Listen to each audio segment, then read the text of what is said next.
Fala pessoal, voltei, estava aqui só preparando o quadro, então vamos lá. Retomando aqui, o que? A relação entre o paratormônio e o cálcio. Vamos entender como é que isso acontece. Entendamos também o seguinte, antes de eu falar qualquer coisa aqui, que é o quê? Quando a gente está falando desse processo fisiológico, tudo ocorre ao mesmo tempo. No sentido de que o PTH, quando liberado, vai agir não só no metabolismo do cálcio, mas também no do fosfato, também no da vitamina D. Vai ter várias coisas ocorrendo ao mesmo tempo. Só que se eu for falar de tudo ao mesmo tempo, fica mais difícil. Então eu vou quebrar didaticamente no que ele faz em cada um, para a gente conseguir sair aqui com calma e eu ter mais agilidade e eficiência. Mas depois que eu fizer todas as explicações em relação ao PTH, vocês vão ter que associar isso na cabeça e entender que o PTH e o cálcio, o PTH e o fosfato, o PTH e a vitamina D, tudo ocorre entrelaçado, tá bom? Eu tô aqui só retomando individualmente cada um, para a aula ficar mais didática mesmo, mais tranquila assim de ser absorvida a explicação em relação à pergunta feita aí no começo dessa lâmina aí do vídeo, né, que tem a pergunta. Então vamos lá, sem mais delongas, vamos entender aqui o seguinte. Na nossa circulação sanguínea, há o cálcio circulando. O cálcio, ele pode circular basicamente de duas maneiras. Tem uma terceira, mas eu vou falar principalmente de duas. Que o cálcio vai estar ali no nosso organismo, o quê? Ele vai estar circulando ou na sua forma iônica, que é a que eu quis desenhar, tá bom? Ou seja, o cálcio aqui na sua forma iônica, o Ca++, que seria esses asteriscos pretos, mais a outra metade do cálcio. Então já adiantando essa questão da quantidade. Cerca de metade do cálcio circula na forma iônica e a outra metade, 50%, circula de outra maneira, ligada aqui ao asterisco azul. Então o cálcio aqui ligado ao asterisco azul. O que diabos é o asterisco azul, Pedro? É propriamente a albumina. Também pode ser outras proteínas, mas é principalmente a albumina. Então a gente viu isso até na fisiologia renal, né, que era um dos motivos do cálcio não ser filtrado completamente. E aqui só retomando essa ideia de que o cálcio circula em duas principais formas. Na forma iônica, livre no nosso sangue e também ligado à albumina. Tá bom, pessoal? Então, para não me alongar muito, senão eu me perco aqui, vamos lá. O cálcio está circulando aqui nos vasos sanguíneos. Na minha glândula paratireoide eu vou ter as células principais, oxífilas, e também aquele tecido de sustentação e também os vasos sanguíneos.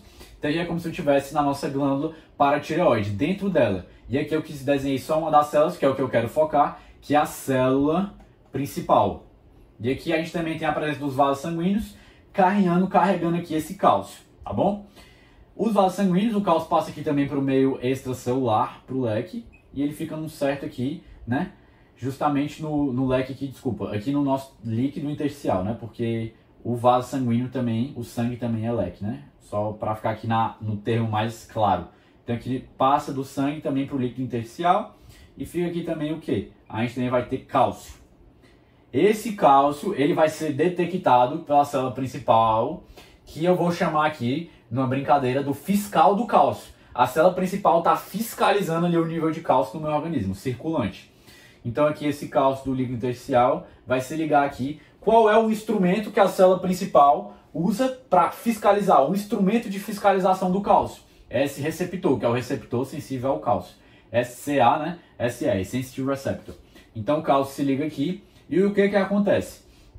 Digamos que começou a ter uma baixa partindo aqui do evento zero, tá, pessoal? Para ficar mais didático. Aqui no nosso vaso sanguíneo começou a ter uma baixa do nível de cálcio. Tem pouco cálcio circulante. Então o meu receptor sensível ao cálcio vai detectar isso, ou seja, ele vai ver que tem pouco cálcio circulante e ele vai fazer o quê? Esse receptor, por meio de toda uma cascata aqui intracelular, fazer a minha célula principal secretar o paratormônio, que eu vou colocar aqui justamente na sigla de PTH, tá certo? Então, quando eu tenho uma baixa no meu cálcio ali no sangue, assim, partindo do evento zero, tá, pessoal? Para ficar didático. Então, começou a baixar ali o cálcio no sangue, a minha célula principal vai detectar mediante esse receptor e vai estimular a secreção de PTH, tá bom? Então, aqui agora, o que vai acontecer? Esse PTH, a gente tem que pensar o seguinte, ele tem três grandes amigos, que são três coadjuvantes aqui da glândula paratireoide, que eu vou brincar aqui durante a aula. Três coadjuvantes de toda essa história, toda essa narrativa.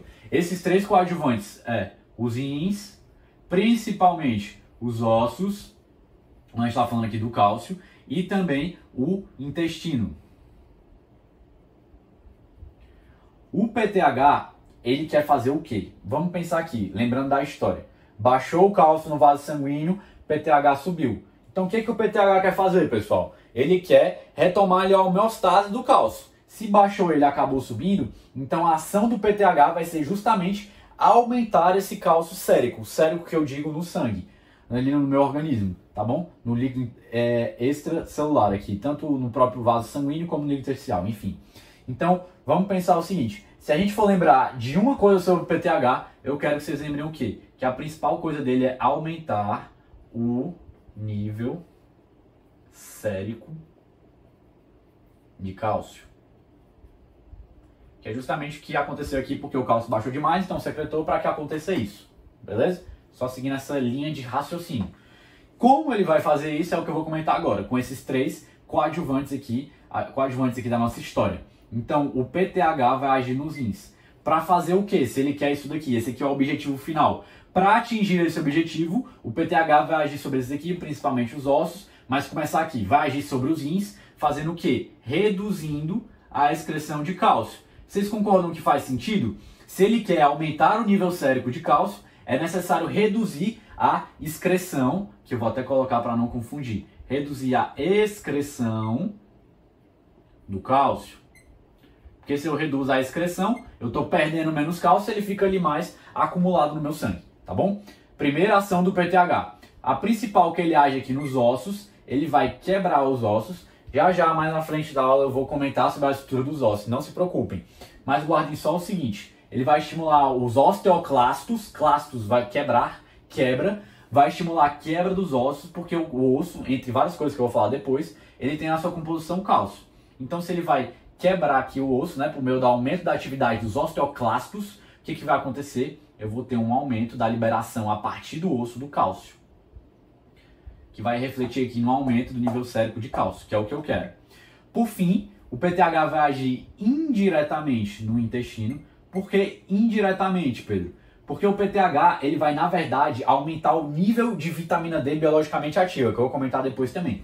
Mas sem preocupar com a vitamina D agora, vamos só pensar o seguinte, que o PTH indiretamente age no intestino para aumentar a absorção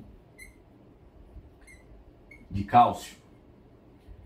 Então, tudo isso, aumentar a absorção de cálcio para chegar no objetivo do PTH. O objetivo de vida do PTH é aumentar o nível sérico de cálcio.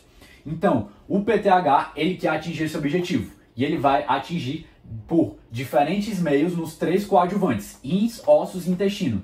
No intestino, aumenta a absorção do cálcio. Se eu absorvo mais, aumenta ali no meu sangue. No meu osso, se eu estimulo os osteoclastos, há uma liberação maior de cálcio a partir do osso. Então eu também atinjo o objetivo.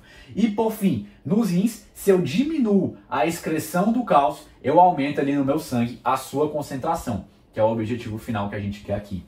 Aumentar o nível sérico de cálcio. O objetivo final que a gente quer aqui do PTH.